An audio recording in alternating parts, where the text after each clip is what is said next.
السلام عليكم ورحمة الله وبركاته. الحمد لله رب العالمين، والصلاة والسلام على حبيبنا ونبينا سيدنا محمد وعلى آله وأصحابه أجمعين.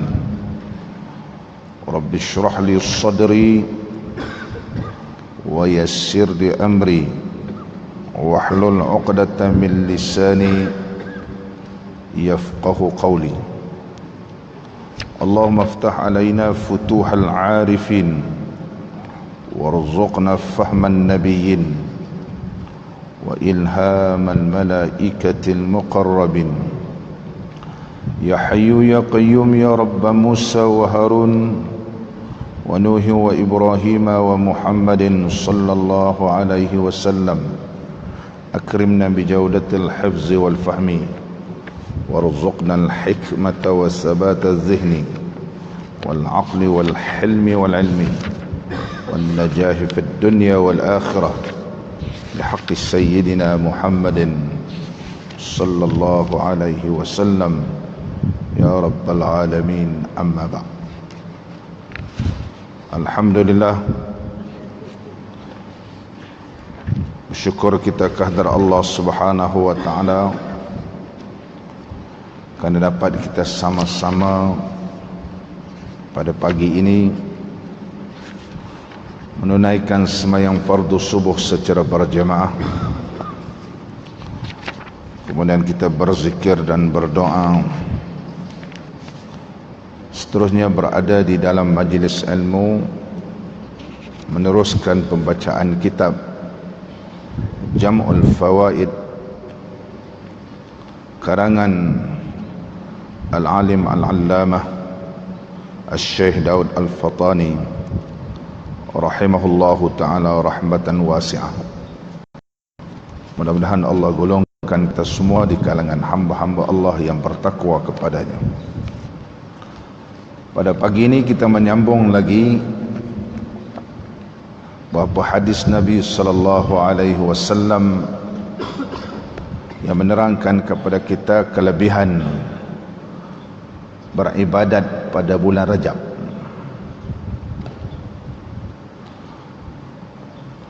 Dan pada hadis وعن النبي صلى الله عليه وسلم فضل رجب على سائر الشهور كفضل القرآن على سائر الكلام. Kelebihan puasa Rajab atas segala bulan seperti kelebihan Quran atas segala kalam. Menerusi beberapa riwayat daripada Nabi sallallahu alaihi wasallam menerangkan kepada kita bahawa sesungguhnya kelebihan berpuasa pada bulan Rajab diumpamakan seperti kelebihan Quran berbanding dengan perkataan-perkataan yang lain. Bahawa sesungguhnya Al-Quranul Karim adalah kalam Allah Subhanahu wa taala yang mulia. Begitu jugalah pada bulan Rajab ini adalah bulan yang mulia, kerana disebut oleh para alim ulama sesungguhnya Allah itu adalah tunggal. Di anna Allah Ta'ala fard war Rajab fard. Adapun Allah Subhanahu wa taala itu esa, dan bulan Rajab itu ianya adalah tunggal, ianya tidak mengiringi. Berbeza dengan 3 bulan yang pertama, Zulqaidah, Zulhijjah dan Muharram. Ianya adalah seolah-olah seiring. Berbeza bulan Rajab, ianya adalah asing dan tunggal. Oleh sebab itu bulan Rajab ini ianya mempunyai kelebihan kerana berbeza 3 bulan yang pertama. 3 bulan yang pertama iaitu bulan-bulan yang haram yang disebut oleh Allah Subhanahu wa taala di dalam Al-Quranul Karim. Oleh sebab itu berpuasa dan beribadat pada bulan Rajab ini mempunyai banyak kelebihan. Walaupun telah kita bahaskan beberapa pengajian yang lepas, kategori ataupun kedudukan hadis Nabi sallallahu alaihi wasallam yang memberitahu kepada kita kelebihan berpuasa pada bulan Rajab, kebanyakannya adalah hadis dhaif. Tetapi berdasarkan pandangan Al-Imam Nawawi rahimahullahu taala menyatakan bahawa sesungguhnya beramal dengan hadis dhaif adalah dibenarkan gitu. Sebagaimana Imam Nawawi menyebut yustahabbul amalu bil hadits dhaif, disunatkan beramal untuk mendapat kelebihan-kelebihan yang telah disebut dalam beberapa hadis-hadis dhaif ini. Walaupun ianya dhaif, tetapi digalakkan kita beramal. Mudah-mudahan Allah Subhanahu wa taala mencurahkan rahmatnya dan keampunannya dan keridhaannya kepada mereka yang beribadat pada bulan Rajab. Di sana ada beberapa pandangan di kalangan para alim ulama berhubung kait tentang berpuasa pada bulan Rajab. Walau bagaimanapun kita meneruskan lagi apa yang disebut di dalam kitab kita ni. Wa 'anil nabiy sallallahu alaihi wasallam man shama yawman min Rajab faka'annahu shama 40 sanatan. Maksudnya barang siapa puasa sehari daripada Rajab, maka bahawasanya seperti ia puasa 40 tahun. Hadis ini dinamakan hadis mun'an-an, iaitu hadis yang dimulakan dengan an, iaitu dinamakan hadis mun'an-an. Hadis mun'an termasuk dalam kategori hadis marfu', iaitu hadis yang disandarkan ataupun diangkat terus kepada Nabi sallallahu alaihi wasallam dan tidak disebut di dalam riwayat tersebut sama ada qala Nabi ataupun disebut yaqulun Nabi dan seumpamanya, ataupun haddatsana wa akhbarana. Ini dalam kategori ilmu hadis. Contohnya kalau disebut haddatsana, ianya memberi maksud dibacakan hadis tersebut secara musyafahatan, tu haddatsana. Adakala hadis ini kita mulakan dengan akhbarana, iaitu saya membaca hadis dan didengarkan oleh orang lain, oleh guru. Ini juga dinamakan disebut oleh Al-Imam Saghaf rahimahullah ta'ala, nama dia ialah ataupun disebut sebagai akhbarana. Ada kalanya iaitu diberikan kitab sahaja secara munawalah, ataupun diberikan kitab hadis dan diijazahkan, ianya akan disebut amba'ana. Jadi di sana ada beberapa kategori dalam pembahasan ilmu hadis. Ada kala digunakan kalimah haddatsana, ada kalanya akhbarana, ada kalanya amba'ana, ada kalanya sami'tu. Di antara kategori yang tertinggi dalam ilmu hadis ialah apabila kita melihat dan berjumpa hadis Nabi sallallahu alaihi wasallam dengan kata sahabat sami'tu Nabiy sallallahu alaihi wasallam. Contohnya Sayyidina Umar radhiyallahu an meriwayatkan, katanya sami'tu Nabiy sallallahu alaihi wasallam yaqul, bahwa adalah Nabi sallallahu alaihi wasallam bersabda sebagaimana aku dengar sendiri. Jadi apabila disebut kalimah aku dengar, ini ada di antara kedudukan hadis yang tertinggi. Kerana min syuruti qabulil hadis, di antara syarat-syarat penerimaan hadis ialah mesti as-sama', iaitu mendengar. Jadi ini ada beberapa kategori. Adapun kategori hadis yang dinamakan hadis marfu', rafa'an memang diangkat, rufi'a terus diangkat kepada Nabi sallallahu alaihi wasallam, tetapi tidak memenuhi tidak mengikut syarat-syarat yang disebutkan tadi, ini dinamakan hadis marfu'. Tidak semua hadis marfu' itu sahih. Terus anin Nabi, daripada Nabi sallallahu alaihi wasallam, tidak disebut Nabi sallallahu alaihi wasallam bersabda, dia berbeza. Kalau qala Nabi sallallahu alaihi wasallam, ini kedudukan dia lain. Anin Nabi sallallahu alaihi wasallam man qama, ini kedudukan dia lain dalam ilmu hadis. Oleh sebab itu pengarang kitab kita ini begitu ikhlas dalam meriwayatkan hadis, dalam meriwayatkan hadis Nabi sallallahu alaihi wasallam dia terus menyebut dan pada hadis mana anin nabi, diriwayatkan daripada Nabi SAW, barang siapa berpuasa. Dia tidak menyebut diriwayatkan daripada Nabi SAW. Nabi SAW bersabda. Itu lain kedudukan ilmu hadisnya. Kedudukan dia akan berbeza. Ini cara kita memahami kitab-kitab Arab ataupun memahami kitab-kitab Jawi lama. Begitu ikhlasnya pengarang kitab kita ini dalam menyampaikan hadis Nabi SAW, sekiranya ianya tidak berapa pasti dari sudut kesahihan hadis tersebut ataupun kedua hadis itu dhaif, ianya akan menggunakan kalimah iaitu anin nabi ataupun diriwayatkan daripada Nabi SAW, barang siapa berpuasa pada bulan Rajab. Kita tahu kedua hadis ini bukan sahih. Kedudukan hadis ini bukan hadis yang sahih. Benar. Ini cara dan kaedah kita memahami hadis-hadis Nabi SAW yang disebut oleh para alim ulama. Di situ dinamakan hadis marfu', hadis marfu'. Begitu banyak sekali bentuk-bentuk hadis marfu' yang telah disebut oleh Al-Imam Nawawi dalam kitab beliau yang terkenal Tadribur Rawi, dan begitu juga Imam Ibn Salah dalam kitab Muqaddimah Ibn Salah. Di antaranya lepas-lepas menunjukkan bahawa ianya diangkat terus kepada Nabi SAW. Contohnya nuhina, dilarangkan kami, ditegahkan kami, umirna, diperintahkan kepada kami. Ini di antara bentuk-bentuk, bentuk-bentuk. Tidak disebut Nabi SAW telah menegahkan kami, Nabi SAW telah memerintahkan kepada kami, tetapi ayatnya berbunyi ditegahkan kepada kami, dilarangkan, diperintahkan kepada kami melakukan demikian. Sudah tentu perkara ini diangkat terus kepada Nabi SAW, dan kedudukan hadis itu perlu kita teliti. Ada kalanya ianya sahih, ada kalanya ianya dhaif. Sekiranya hadis itu sahih, setiap hadis yang sahih mesti diangkat terus kepada Nabi SAW.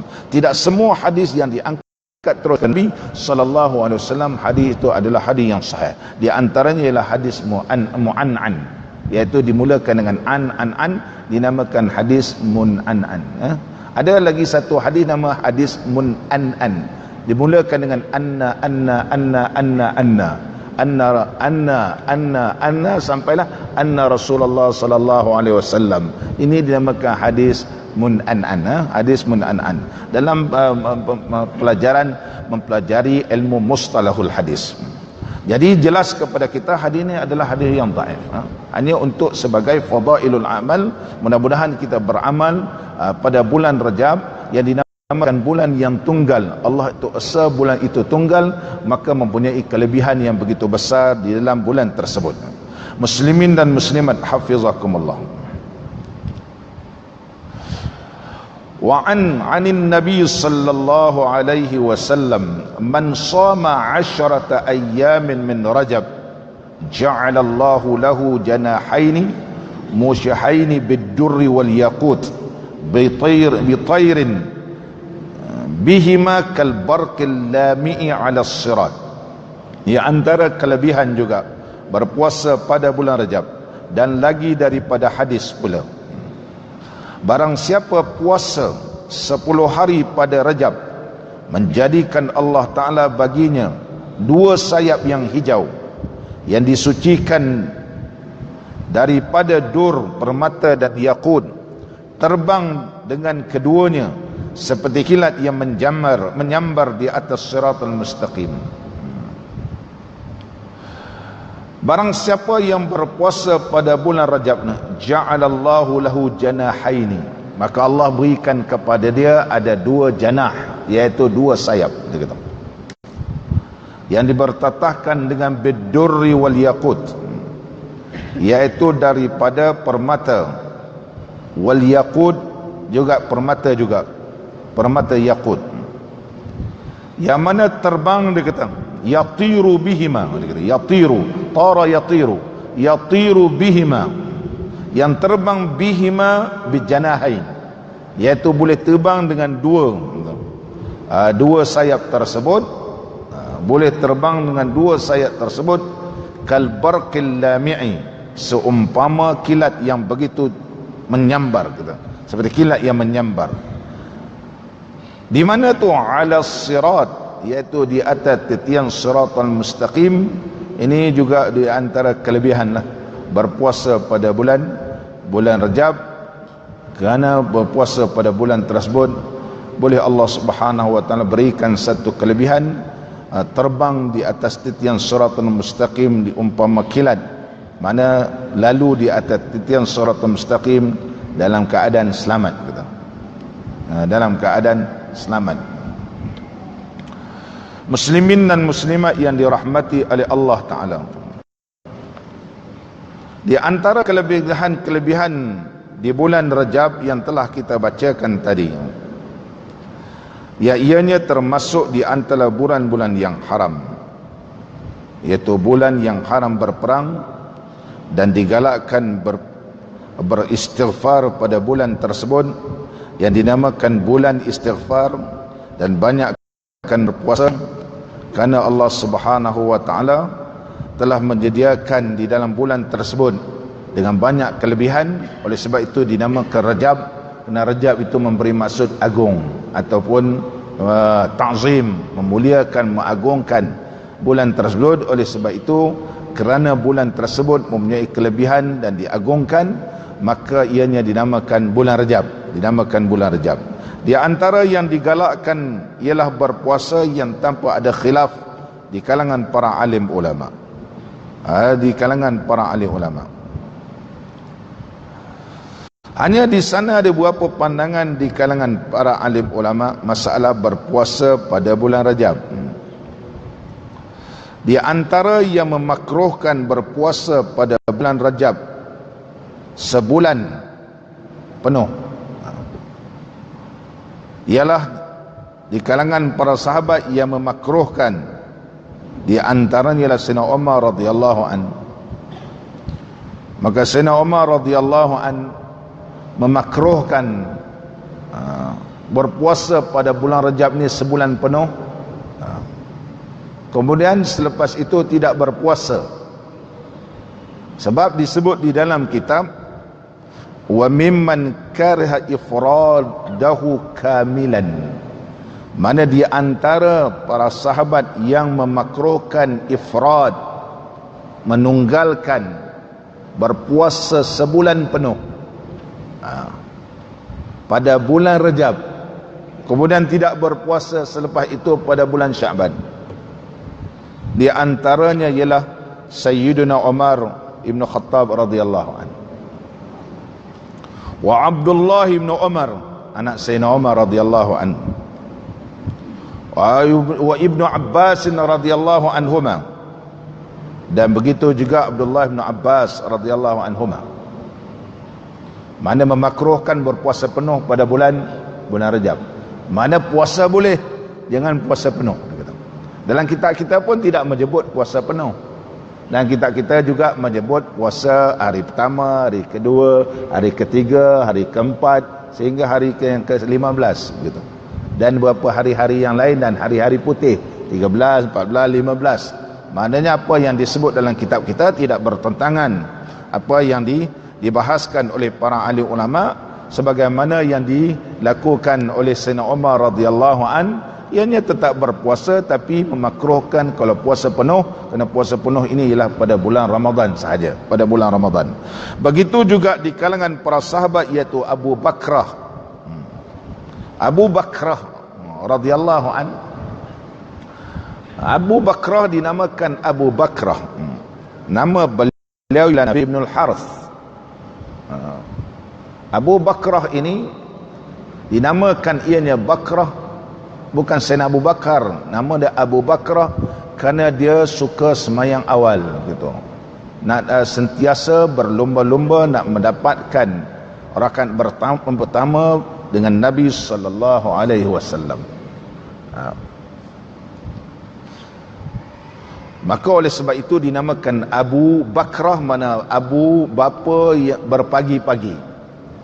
Disebabkan dia lambat pada satu hari, dan Nabi sallallahu alaihi wasallam dalam keadaan sedang sujud, dalam keadaan rukuk, maka Abu Bakrah bila masuk ke dalam masjid mendapati Nabi sallallahu alaihi wasallam dalam keadaan rukuk, beliau pun terus rukuk tidak sampai kepada saf.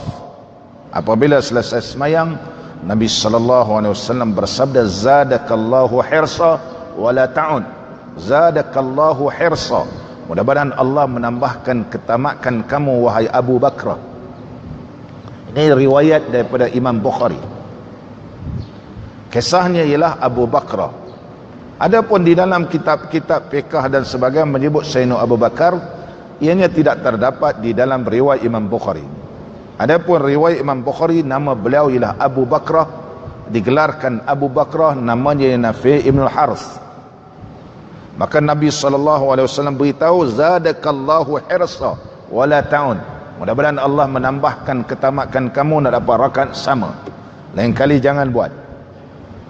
Maka kalimah wala ta'un tersebut berlakulah beberapa perbincangan di kalangan para alim ulama fiqh. Ada ulama fiqh menyatakan bahawa ucapan Nabi SAW la ta'ud, ianya memberi maksud, iaitu la itu nahi, la nahya, mana larangan, jangan buat gitu, jangan buat. Mana sekiranya buat lagi, semayang boleh jadi batal kalau seorang ni semayang seorang diri di belakang saf, tanpa sama dengan saf, tak menyempat-nyempat, dia pun terus rokok dalam keadaan tidak di dalam saf. Contohnya semayang subuh tadi, dia dengar imam rokok, maka dia dekat pintu sana, dia pun dah rokok situ, dalam keadaan saf yang jauh. Walaupun di antara saf dengan saf dibenarkan jangan melebihi 300 hasta, sebagaimana yang disusun oleh Nabi SAW di dalam medan peperangan. Jadi Nabi SAW menyusun saf. Di antara saf dengan saf bala tentera ini ada yang sampai ke 300 hasta. Kerana yang depan ini rokok, yang belakang ni ialah tolong standby gitu. Sekiranya musuh menyerang ketika itu, maka saf yang di belakang ini boleh mempertahankan dan boleh memanah gitu. Kalau terlampau dekat, nanti panah kena tengkuk kawan pula begitu. Oleh sebab itu, dalam keadaan begitu disusun oleh Nabi SAW saf ini, di antara yang disusun iaitu 300 hasta, di antara satu saf pada satu saf. Kerana pernah disusun oleh Nabi SAW 300 hasta ini, para alim ulama mengambil istimbat ataupun mengambil hukum dalam penyusunan saf ini, janganlah melebihi 300 hasta. Ini disebut sebagai lil musadafah. Secara kebetulan Nabi SAW menyusun saf 300 hasta. Walau bagaimanapun itu dalil yang didapati dalam sunnah Nabi SAW. Al-Imam Abu Khair Al-Imrani rahimahullah ta'ala menyebut dalam kitab Al-Bayan, pendekatan itulah yang diambil oleh ulama fiqh, saf yang terakhir. Contoh ini saf dengan orang yang seterusnya jangan melebihi 300 hasta. Jangan melebihi 300 hasta. Kecuali berada di dalam masjid. Selama mana berada dalam masjid, walaupun di antara saf dengan saf melebihi 300 hasta, semayang tetap dikirakan sah sekiranya ia mendengar dan tahu pergerakan imam. Contohnya pembesaran tausiah Masjidil Haram sekarang ini begitu luas dan begitu besar, maka kita ada yang duduk di atas, ada di bawah dekat dan ada di dataran. Sekiranya ia dinamakan masih lagi Masjidil Haram, ianya tidak dikirakan batal semayang kerana hukumnya berada di dalam masjid. Berada di dalam masjid. Jadi kita sambung balik pembahasan Abu Bakrah radhiyallahu an, maka Nabi SAW beritahu la ta'ud, jangan ulang. Bermakna kalau ulang kali kedua, semayang kamu batal. Semayang kamu batal. Pandangan yang kedua mengatakan bahawa semayang seorang diri di belakang ini adalah hukumnya makruh. Wala ta'ud, ada ulama kata tidak dibaca wala ta'ud, tetapi dibaca wala tu'id. A'ada yu'idu i'adah, wala tu'id, semayang kamu tak payah diulang semula kerana semayang itu sah. Jadi kerana dia tidak berbaris, maka boleh dibaca a'ada ya'udu wala ta'ud, boleh dibaca a'ada yu'idu wala tu'id, mana semayang kamu tidak perlu diulang, sah. Tetapi kalau kamu buat begini, hukumnya jadi makruh. Kerana dia tidak berbaris, boleh baca macam-macam. Jadi ada ulama kata wala tu'id, ada ulama kata baca wala ta'ud. maka kesimpulannya semayang seorang diri di belakang hukumnya makruh tanpa ada sebab musabab. Tapi kalau ada punya sebab musabab, hukumnya tidak makruh. Jadi kalau kita semayang ni dalam keadaan seorang diri, maka sunat kita tajzib, iaitu menarik sahabat yang di depan ke belakang dengan syarat kita takbiratul ihram terlebih dahulu. Yang takbiratul ihram, selepas kita takbiratul ihram barulah ditarik. Bukan cuit mana kita boleh tarik begitu. Dinamakan tajzib dalam kaedah ilmu fiqh, tarik sahabat ke belakang. Maka sahabat ini daripada saf kepada saf, maka perbuatan itu tidak berdosa.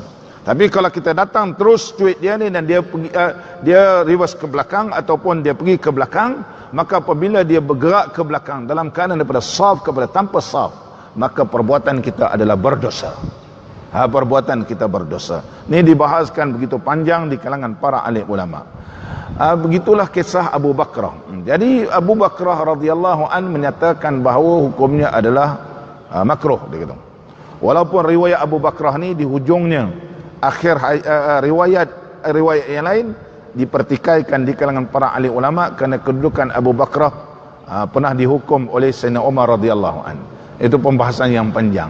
Oleh sebab itu riwayat daripada Abu Bakrah ini ada yang menyatakan riwayatnya adalah dhaif apabila Abu Bakrah pernah meriwayatkan dalam satu hadis hukum melantik seorang perempuan menjadi hakim. Lan yufliha qaumun walau amrahum imra'atan. Hadis ini diriwayatkan oleh Abu Bakrah, oleh Abu Bakrah radhiyallahu anhu.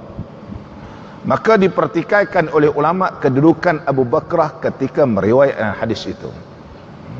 Ada lebih daripada 12 hujah yang dikemukakan oleh para alim ulama. Kedudukan hadis itu adalah dhaif kerana kedudukannya Abu Bakrah dipertikaikan di sudut siqahnya apabila telah dihukum oleh Sayyidina Umar radhiyallahu an. Jadi Abu Bakrah radhiyallahu an pernah meriwayatkan lan yufliha qaumun wallau amrahum imra'atan. Lan yufliha qaumun, tidak akan sekali-kali berjaya satu kaum itu, wallau amrahum, yang telah melantik menguruskan urusan mereka, imra'atan, seorang perempuan. Mana kalau seorang perempuan dilantik menjadi ketua Imamul Uzma, Imamul A'zam, imam yang besar, maka hukumnya adalah akan menjadi porak-poranda. Mana tidak dibenarkan pemimpin negara yang besar dilantik seorang perempuan. Dan berdasarkan hadis itu juga ulama kata perempuan tak boleh jadi hakim dan jadi qadi. Ada ulama kata hadis itu adalah hadis yang lemah, tidak boleh dijadikan hujjah. Ada ulama mempertahankan kedudukan hadis tersebut sebab kita tidak pasti ketika mana dianggap siqah, ketika mana tidak disiqah seseorang tu. Jadi periwayat hadis ni kita tidak pasti. Adakah ketika berumur, macam kedudukan saya berumur 40 tahun, ketika umur 40 tahun ingatan saya memang kuat. Tetapi ketika berumur 60 tahun ingatan saya sudah menjadi berkurang. Dan ketika umur pula hampir 80 tahun lagi banyak kurang. Jadi adakah kedudukan hadis ini yang saya riwayat semuanya tidak boleh diterima? Barangkali yang tidak boleh diterima ketika umur 80 tahun. Ketika itu ingatan saya tidak berapa kuat, maka bercelaru dari sudut periwayatan hadis. Tapi siapa yang meriwayat daripada saya ketika umur 40 tahun, maka kedudukan hadis ketika itu boleh diterima kerana kedudukan hafalan saya memang kuat.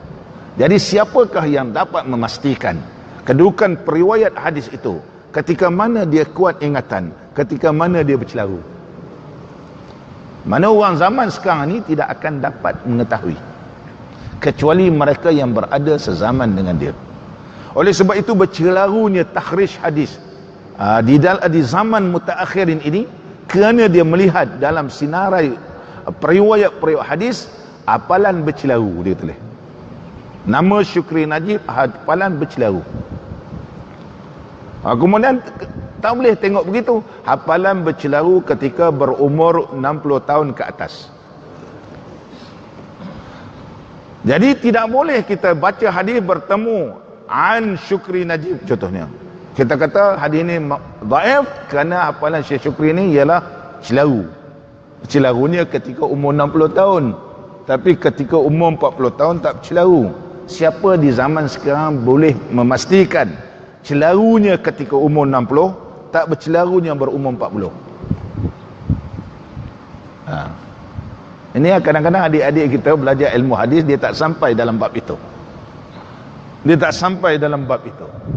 Hanya dia cepat tasarruf, cepat memberi pandangan bahawa dhaif sebab nama Syukri Najib hafalan bercelaru. Dia tak tahu saya bercelaru ketika umur 60 tahun, bukan umur 40 tahun.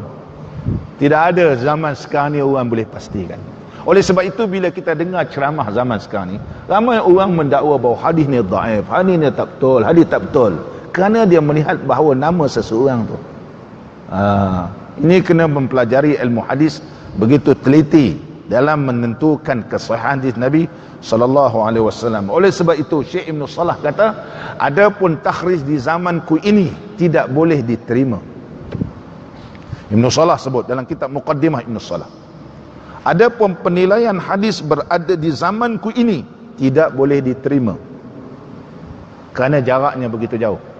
Apatah lagi di zaman sekarang ini dengan Ibn Salah radhiyallahu an. Allahu Akbar. Muslimin dan muslimat yang dirahmati oleh Allah, Imamul Azam ialah pemimpin besar. Saya dengar ada adik kita balik daripada, tak tahulah, daripada Timur Tengah, mengajar di kawasan Doyong. Dia pun hurai, saya semayang maghrib, saya pun dengar dia ceramah. Dia kata semayang Jumaat ini tidak boleh didirikan kalau kurang daripada 40, tidak boleh mendirikan Jumaat kalau kurang daripada 40 jemaah yang bermustautin syarat-syarat, kecuali dibenarkan oleh Imamul Azam. Dia pun hurai Imam Azam ni, nak tahu tuan-tuan, Imam Azam ni lah imam besar kita lah. Kalau masjid ni ada imam besar, kalau imam besar kita izinkan, kita boleh semayang Jumaat. Kacau. Saya nak tegur tengah orang ramai kan. Ini kesan daripada tidak tahu dan tidak faqih dalam ilmu fiqh.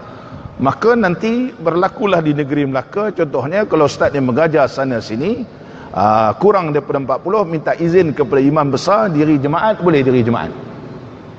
Imamul Azam ialah sultan. Kalau kita di Melaka ni mesti melalui kepada jawatan kuasa fatwa, kemudian didudukan dan bersetuju, kemudian kita bawa kepada majlis agama majlis, kemudian dipersetujui, barulah kita angkat kepada yang di Pertuan Agong. Kemudian yang di Pertuan Agong konsen ataupun bersetuju, mengakui perkara tersebut, baru turun, kemudian barulah draftkan dengan di bawah pejabat undang-undang, draftkan sirah fatwa, barulah kita wartakan. Ada dua cara warta gitu. Mengikut undang-undang ada dua cara warta. Dan selepas diwartakan, maka barulah kita membenarkan mana-mana tempat institusi mendirikan Jumaat. Ini nama Imamul Azam. Al-Imamul Azam iaitu ialah sultan. Sultan. Bukan Imam Azam, imam besar masjid. Dia kata kalau ada kurang 40, kira-kira tak cukup 40, macam mana ni? Tanya imam besar kata boleh semayang, kita semayang Jumaat walaupun kurang 40. Ini sesat belaka ni. Sesat. Jadi sesat. Saya pun menggeletar dengar nak ditegur tengah orang ramai. Jadi perkara ini perlu berhati-hati dalam kita memberi pandangan berhubung kait dengan hukum fiqh, kerana kita tidak berhati-hati dalam memberi fatwa dan pandangan ilmu fiqh ni. Itu yang kita tengok, orang ni kata begini, orang ni kata begini, orang ni kata begini. Sampai jadi masalah masuk kubur pakai kasut ke tak pakai kasut gitu. Pakai kasut jadi bid'ah lah apa semua. Hukumnya ialah sunat. Kalau pakai pun dia tidak jadi haram gitu. Dan oleh sebab itu ulama menyebut li darurah, kalau ada darurahnya hukumnya tidak jadi makruh. Kena tengok tanah pasir di negeri Arab dengan di Malaysia. Kalau saya huraikan di masjid, saya dah huraikan di Masjid Bukit Beruang. Kalau di kampung saya belah-belah Perak sana, dia banyak, tambah kalau hujan-hujan sekarang ni, lalang tumbuh begitu. Kubur di Perak bukan macam kubur di Melaka ni, belakang rumah. Belah-belah hutan tu. Orang nak tanam malam pun orang takut, Tok Imam pun lari begitu. Dia suasana berbeza negara Arab dengan negara kita begitu. Kalaulah contoh di kampung saya dengan banyaknya batu, kemudian dengan tumbuhnya lalang-lalang, kalau tak pakai kasut, jangan. Lalang kalau baru nak tumbuh, kalau kita pijak, suruh ustaz tu pijak lah tengok. Ustaz kata bina, ahlan wa salam, pijak sekarang ni tengok. Ahlan. Kalau saya kampung saya, udahlah naik atas bukit, kemudian aku jumpa pokok getah, masuk pula lagi. Jangan. Kalau berjalan kaki daripada awal tidak berkasut, suasana tidak sama. Oleh sebab itu al-adah muhakkamah, adat dalam satu tempat itu juga kita perlu ambil kira. Oleh sebab itu di kalangan para alim ulama menyebut dalam kitab fiqh, sunnahnya memang tidak berkasut. Tetapi kalau li darurah, kerana ada darurah terpaksa pakai kasut, maka hukumnya tidak makruh. Sekiranya tempat perkuburan kita memang tidak, kalau sesuai tidak memakai kasut, ahlan wa sahlan, jangan pakai kasut. Itu adalah di antara sunnah baginda Rasulullah sallallahu alaihi wasallam. Kita telah sebut dalam kaedah pusara Islam yang telah kita lancarkan di negeri Melaka dalam beberapa tahun yang lepas. Boleh buka dalam buku ataupun panduan pusara Islam di negeri Melaka ni telah kita lancarkan dulu. Muslimin dan muslimat hafizakumullah. Seterusnya, itu di kalangan para alim ulama, yaitu di kalangan para sahabat Nabi sallallahu alaihi wasallam yang menyatakan bahawa hukumnya makruh. Di antaranya Abu Bakar. Wa zahaba ilaihi al-Imam Ahmad. Begitu juga pandangan Imam Ahmad radhiyallahu an menyatakan kalau berpuasa pada bulan Rajab selama sebulan, hukumnya adalah makruh. Menunggalkan, begitu. Ifrat mana menunggalkan, memang puasa sebulan. Waqad rawal Imam Ahmad bi isnadih. Imam Ahmad dengan sanadnya dia meriwayatkan pandangan Sayyidina Umar radhiyallahu an yang menyatakan makruh. Katanya yang diriwayatkan daripada Ibnu Harb, raaitu Umar yadribu akuffal mutarajjibin. Aku telah melihat Sayyidina Umar radhiyallahu an telah menepis kata-kata tapak tangan orang yang mutarajjibin, itu orang yang berpuasa pada bulan Rajab, hatta yada'uha minat ta'am. Karena dia pernah tepuk orang yang puasa ni dan dia sediakan makanan. Dia kata kau makan. Kulu fa innama huwa syahrun kanat tu'azzimuhul jahiliyah. Dia kata, makan. Ini adalah bulan yang telah diagung-agungkan di zaman jahiliyah. Kamu kena berbeza sedikit dengan orang jahiliyah. Puasa tetapi jangan sampai sebulan. Oleh sebab itu berdasarkan asar daripada riwayat ataupun pandangan Sayyidina Umar radhiyallahu an, maka Imam Ahmad Ibn Hanbal radhiyallahu an menyatakan makruh berpuasa penuh pada bulan Rajab berdasarkan tindakan Sayyidina Umar radhiyallahu an. Begitu juga diriwayatkan daripada anak Sayyidina Umar radhiyallahu an, yaitu Abdullah bin Umar radhiyallahu anhuma, beliau apabila melihat manusia berpuasa penuh pada bulan Rajab, maka ianya berkata, sumu minhu wa aftiru minhu. Puasalah pada bulan Rajab dan berbukalah kamu pada bulan Rajab. Maka menunjukkan kata-kata daripada Abdullah bin Umar radhiyallahu anhuma, puasa tetapi jangan sampai penuh. Kerana puasa penuh ini ialah pada bulan Ramadan sahaja, gitu. Muslimin dan muslimat yang dirahmati oleh Allah Subhanahu wa taala. Dan ada setengah ulama menyatakan lagi bahawa pada bulan Rajab digalakkan kita ini melakukan ibadat umrah. Bukan setakat puasa, tapi juga digalakkan melakukan ibadat umrah. Di antaranya di kalangan ulama salaf yang menyatakan sunat melakukan umrah pada bulan Rajab ialah Ibn Sirin radhiyallahu anhu. Jadi Ibn Sirin di antara ulama yang alim dalam mentafsir mimpi, tafsirul ahlam, yang boleh mentafsirkan mimpi. Kerana mimpi ni dia berbeza-beza dalam keadaan seseorang. Ada orang ni dia mimpi begini, lain maksudnya. Kalau orang ni mimpi rimau, orang ni lain. Orang ni mimpi rimau, orang lain maksud dia. Orang ni mimpi rimau, lain. Lain. Ada orang mimpi Rasulullah sallallahu alaihi wasallam memakai serban, pakai jubah, maksud dia lain. Ada yang memimpi dengan Nabi sallallahu alaihi wasallam bahawa Rasulullah pakai kun, dia mimpi lain, maksud lain. Contohnya Syekhuna Profesor Dr. Yusri hafizahullah taala masih ada di Azhar. Ketika beliau mengambil kos medik, dia belajar perubatan, tapi telaki dengan Tuan Syekh tiap-tiap pagi lepas sembahyang subuh baca Quran. Ini biasa kita di Mesir, sembahyang subuh telaki Quran. Jadi dia berminat nak tukar kos, nak masuk kuliah syariah. Sebab dia rasa kuliah perubatan ni dia tak jadi baik, tak jadi orang lah, dia jadi doktor besok. Tapi satu malam dia bermimpi dengan Nabi sallallahu alaihi wasallam bahawa Rasulullah sallallahu alaihi wasallam memakai kot dan mengajar di dalam Masjid Al-Azhar. Dia pun pelik ya. Pagi besok dia tanya Tuan Syekh, dia kata, Tuan Syekh, dia kata, macam mana ni saya bermimpi betul ke ini mimpi syaitan ke ataupun mimpi betul? Syekh kata itu benar. Rasulullah sallallahu alaihi wasallam redha kamu meneruskan kuliah kamu ini, kamu teruskan. Kamu teruskan. Ada hikmahnya. Maka Dr. Yusri dia meneruskan perubatan dalam kuliah perubatan sehingga habis, sehinggalah bergelar sebagai profesor. Kemudian dah habis tu dia sambung kuliah syariah syariah Islamiah, dan dia tukar sambung pula lagi kuliah syariah, dan sekarang beliau mengajar di Masjid Al-Azhar Al-Sharif.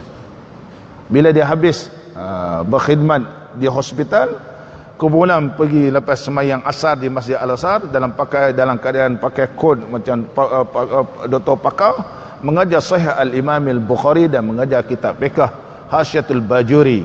Hasyiatul Bajuri. Jadi apa yang dia mimpi itu maknanya betul lah. Rasulullah redha keadaan dia ni, kedudukan dia doktor pakar, dia juga pakar di sudut perubatan, dan dia juga alim di sudut ilmu syariat. Allahu Akbar azim. Jadi kedudukan orang tak sama begitu. Kedudukan orang tidak sama. Profesor Dr. Yusri masih hidup lagi, hafizahullah wa ta'ala. Itu kedudukan di negara Arab lah, kedudukan Profesor Dr. Yusri. Saya mula-mula hadir dalam pengajian Dr. Yusri ini, saya tengok dia bercakap orang putih ni begitu fluent lah. Baik dia punya dia punya sebutan dia bagus. Jangan orang Arab ni sebut dengan betul.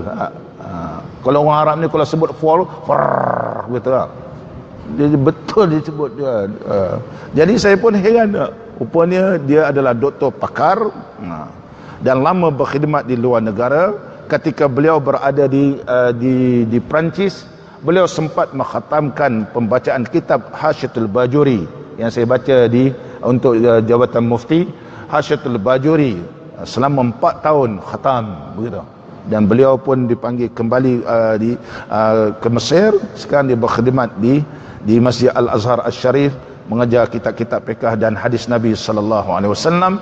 Ini perbezaan orang mimpi ni. Ada mimpi begini, ada keadaan mimpi begini. Dan itu ada petunjuk-petunjuk, barangkali disuruhkan begitu, atau ada petunjuk supaya jangan dibuat begitu dan sebagainya. Ini telah dihuraikan oleh Syekh Ibn Sirin rahimahullah ta'ala. Seterusnya, ini pandangan Ibn Sirin, dan begitu juga pandangan Sayyidina Umar radhiyallahu an. Sayyidina Umar radhiyallahu an menyatakan bahawa sunat mengerjakan umrah pada bulan Rajab. Mana bulan Rajab ni ada kelebihan begitu. Wa kanan Aisyah radhiyallahu anha taf'aluhu. Begitu juga Sayyidatuna Aisyah radhiyallahu anha melakukan umrah pada bulan Rajab. Wa kaza Ibnu Umar radhiyallahu anhum. Begitu juga Sayyidina Abdullah bin Umar radhiyallahu anhuma juga melakukan umrah pada bulan Rajab. Maknanya kalau kita menafikan bulan Rajab ini tidak mempunyai kelebihan, Bagaimana mungkin Sayyidina Umar radhiyallahu an, Sayyidatina Aisyah radhiyallahu anha, Abdullah bin Umar radhiyallahu anhuma melakukan ibadat pada bulan Rajab. Jadi kita boleh menolak sangkaan dan juga dakwaan di kalangan sebahagian orang yang mengatakan bulan Rajab ni sama dengan bulan lain, tak ada bezanya gitu. Bulan-bulan Allah juga. Ini pahaman ataupun dakwaan yang tak betul, kerana Syekh Ibn Rajab Al-Hambali telah menekankan dalam kitab beliau Lataiful Ma'arif tentang kelebihan-kelebihan di bulan Rajab. Muslimin dan muslimat hafizakumullah. Dan lagi daripada riwayat dan lagi daripada hadis adalah di dalam syurga itu sungai dikatakan baginya Rajab. Satu riwayat menyatakan bahawa anna fil jannati nahran yuqalu lahu Rajab ashaddu bayadan minal laban wa abradu minal thalji wa ahla minal asal man sama yawman min Rajab saqahu Allahu min zalikan nahri. Maksudnya, dan lagi daripada hadis Nabi sallallahu alaihi wasallam adalah di dalam syurga itu sungai dikatakan baginya Rajab. Mana sungai itu nama dia Rajab. Contohnya pintu-pintu syurga juga dia banyak nama. Ada nama pintu Rayyan, ada dinamakan pintu orang yang sembahyang duha melalui daripada pintu duha. Ada orang yang buat suka bersedekah, dia akan lalu daripada pintu sedekah. Begitu juga di dalam syurga ni ada satu sungai, namanya ialah Rajab. Terlebih sangat putih daripada laban, ianya lebih putih daripada susu, dia kata. Dan terlebih manis daripada madu. Sedapnya kalah daripada madu. Madu ni macam-macam jenis madu. Orang ni bawa madu ni, bawa madu ni, bawa madu ni. Ada daripada Mekah bawa madu Mekah, ada daripada Yaman bawa madu Yaman, ada daripada Iraq bawa madu Iraq, daripada Mesir bawa madu Mesir. Pakat semua kata semua madu. Ada setengah orang pula kata madu ni dia sesuai ikut negara. Kerana kalau di Yaman, suasana Yaman, mana keadaan orang Yaman, dan begitu juga keadaan lebah di Yaman ni, dia mencari manisan-manisan ni nak dijadikan sebagai madu bersesuaian dengan kedudukan negara dan kedudukan cuaca dia. Jadi cuaca dan suasana Yaman dia panas contoh. Ada kalanya dia sejuk. Jadi dia nak ambil daripada pokok-pokok ni sesuai dengan keadaan orang Yaman. Sesuai dengan orang Yaman. Di Saudi sesuai dengan Saudinya. Begitu juga kalaulah contohnya di Mesir orangnya besar-besar. Keadaannya tak sama, suasana di Mesir, cuaca Mesir tak sama. Pemakanan orang Mesir dengan orang di Malaysia tak sama. Orang Mesir dia tak suka makan nasi. Mesir jangan makan nasi. Seminggu sekali atau seminggu 2 kali, yang lain makan roti. Dia tak makan pedas-pedas. Kita makan asam pedas macam-macam. Dia punya madu dia tak sama. Oleh sebab itu orang kata makan madu Mesir bagus, tak jadi apa juga. Ni makan madu Yaman, madu Malaysia sesuai dengan orang Malaysia. Kerana Allah ciptakan lebah ini adalah untuk orang Malaysia.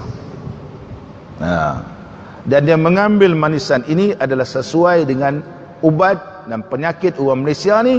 Kalau sakit begini, inilah dia ubat dia. Itu sebahagian pandangan orang. Dia sesuai. Sebab Allah ciptakan muka bumi ni tidak sama. Tidak sama. Malaysia dengan cara dia, di Saudi dengan cara orang Saudi, kalau Mesir dengan Mesir, Yaman dengan Yaman, Iraq dengan Iraknya, Syria dengan Syrianya. Semua tak sama. Baru ni orang daripada Arab Saudi datang. Saya tanya macam mana ataupun jauh keadaan di negara kita, dia kata lembab, rutubah. Dia tak sesuai. Dia kata Saudi 55 darjah Celsius sekarang ni.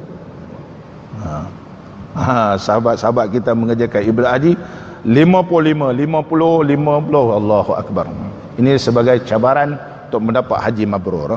Muslimin dan muslimat yang dirahmati oleh Allah, lebih manis daripada madu barang siapa puasa sehari daripada bulan Rajab, diminum oleh Allah Ta'ala akan dia daripada yang demikian itu, iaitu daripada sungai itu.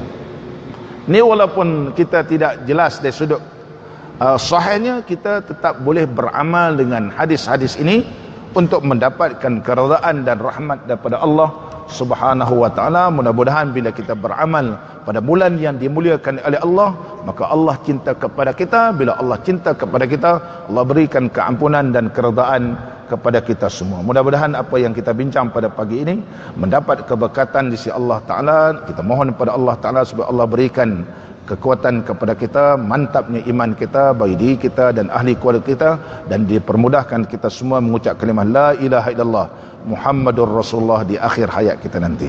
Bismillahirrahmanirrahim. Alhamdulillahi rabbil alamin. Wassalatu wassalamu ala sayyidina wa nabiyyina wa habibina Muhammadin wa ala alihi wa sahbihi ajma'in. Allahumma salli ala sayyidina Muhammadin salatan tuballighuna biha hajja baitikal haram wa ziyarata habibika wa nabiyyika sayyidina Muhammad alaihi afdalus salati wat taslim fi sihhatin wa afiyatin wa salamatin wa lutfin wa bulughil maram wa ala alihi wa sahbihi wa barik wa sallim. Allahumma la tumitna hatta nara babas salam wa nusalli khalfal maqami Ibrahim alaihi salam wa nashrab ma'a zamzam fi masjidil haram wa nazura habibaka wa nabiyyaka sayyidina Muhammadan sallallahu alaihi wasallam bi yusrin wa lutfin wa bulughil maram. Allahumma yassir lana umurana والراحة لقلوبنا وأبداننا والسلامة في ديننا ودنيانا وكلنا صاحبا في سفرنا وخليفة في أهلنا. اللهم اجعل اجتماعنا بالرحمة وافتراقنا بالمغفرة. اللهم اجعل اجتماعنا بالرحمة وافتراقنا بالمغفرة والعصمة وألهمنا الرشاد والرحمة. ربنا آتنا في الدنيا حسنة وفي الآخرة حسنة وقنا عذاب النار. وصلى الله على سيدنا محمد وعلى آله وصحبه وبارك وسلم. والحمد لله رب العالمين. تقبل الله.